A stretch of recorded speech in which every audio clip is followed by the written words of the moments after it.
Morning. Good morning to you. The birds are chirping.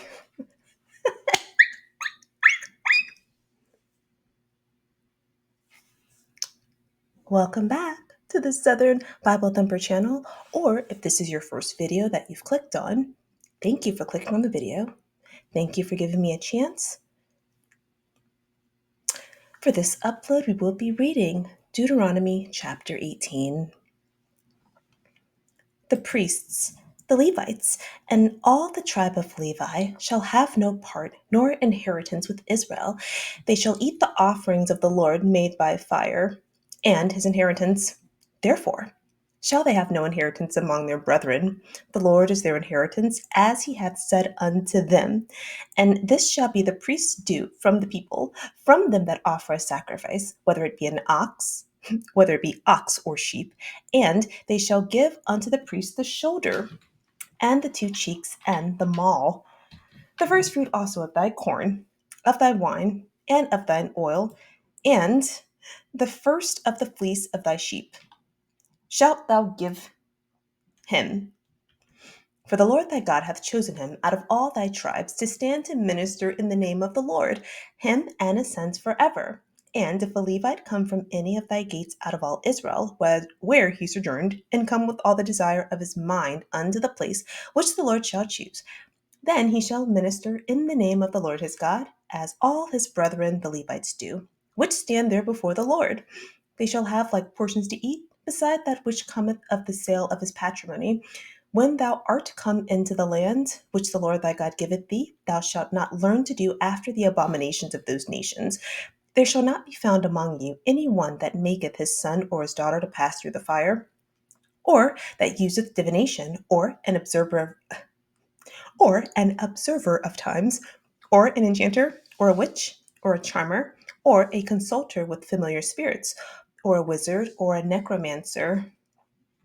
For all that do these things are an abomination unto the Lord, and because of these abominations the Lord thy God doth drive them out from before thee. Thou shalt be perfect with the Lord thy God. For these nations, which thou shalt possess, hearkened unto observers of times, and unto diviners. But as for thee, the Lord thy God hath not suffered thee to do so. The Lord thy God will raise up unto thee a prophet from the midst of thee, of thy brethren, like unto me. Unto him ye shall hearken, according to all that thou desirest of the Lord thy God in Horeb in the day of the assembly, saying, Let me not hear again the voice of the Lord my God, neither let me see this great fire any more, that I die not. And the Lord said unto me, They have well spoken that which they have spoken. I will raise them up a prophet from among their brethren, like unto thee, and will put my words in his mouth, and he shall speak unto them all that I shall command him. And it shall come to pass that whosoever will not hearken unto my words, which he shall speak in my name, I will require it of him. But the prophet, which shall presume to speak a word in my name, which I have not commanded him to speak, or that shall speak in the name of other gods, even that prophet shall die. And if thou say in thine heart, How shall we know the word which the Lord hath not spoken? When a prophet speaketh in the name of the Lord, if the thing follow not, nor come to pass, that is the thing which the Lord hath not spoken. But the prophet hath spoken it presumptuously. Thou shalt not be afraid of him. Summarizing Deuteronomy chapter 18, Moses is continuing his extended farewell address to the second generation of Israel out of Egypt.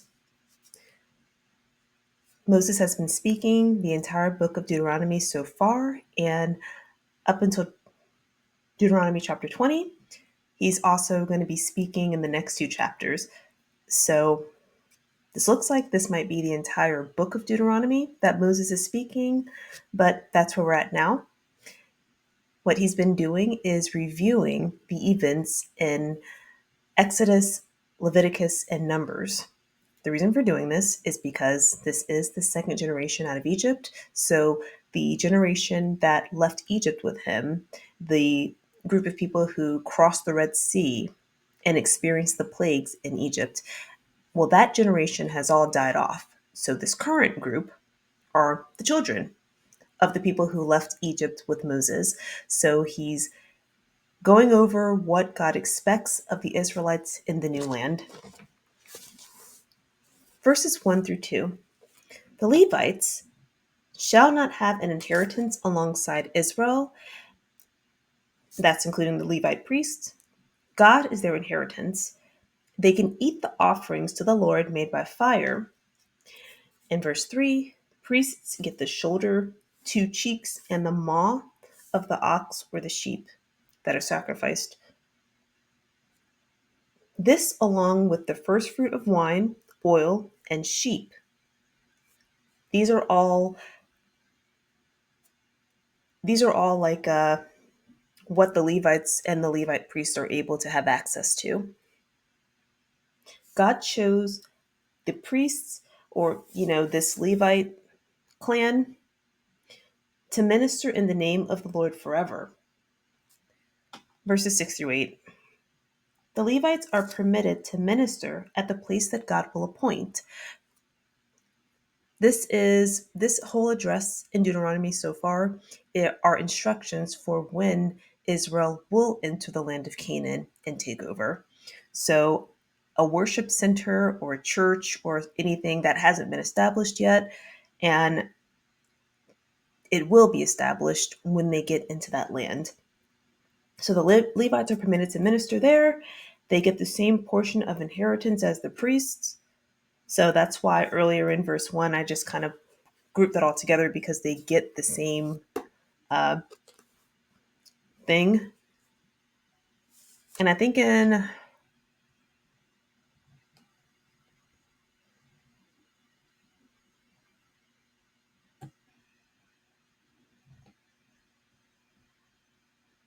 equal portions, so patrimony means inheritance, family possessions, estate. See, in the New King James, they put inheritance. The reason why I know that is because in the margin of the hard copy, it has inheritance. So that's another good thing about having a hard copy, because some of these words, or some of just the way things were worded, is it's written in that Old English, the King James. In the margins, it will explain what some of those words mean without having to look it up. Verses 9 through 12. When you inherit Canaan, do not embrace or participate in their abominations, including passing through the fire. And that's what these are all. There's just a list of things that God does not want people to participate in, or Israel to participate in. So fortune tellers, charmers, necromancers, interpreting omens, sorcerers, any way of trying to find knowledge through alternative means other than God. These are abominations, and God will drive you out of the land for participating in these things. Verses 13 and 14. You shall be blameless. In the King James, it does say you shall be perfect before God. And it just means you need to be upright. You need to be obedient to what these laws are. And the nations in Canaan that participated in these acts in chapters 13 or verses 13 and 14, the divination, the sorcery. The reason why Israel is being able to overtake this land is because the inhabitants of Canaan have been participating in these things that God considers abominations. So if you decide to go and participate in them as well, then you're going to experience the same fate that they're going to experience. Verses 15 through 19, Moses mentions that there will be an Israelite prophet in the future that Israel should embrace. Moses says that Israel did not want to directly interact with God. And so they call it a great fire. So this was at Mount Horeb. The Israelites were intimidated by God's presence, so they prefer a human conduit to interact with God. So that's what this is saying right here. So God says, okay, since that would be more comfortable for them, I will raise up a prophet, and he will be the one to communicate information to Israel. Failure to adhere to God's commands through this prophet The person or the people who fail to comply will be held accountable. That's what they mean by saying, I will require it of him. Okay, that person will be held accountable. Then we look at verse 20 through 22. A prophet that leads followers into idol worship, or a prophet that pretends to be chosen by God but has not been chosen by God, will die. To distinguish which prophet is from God, note if what they say comes to pass or not. If their messages do not manifest, don't embrace them.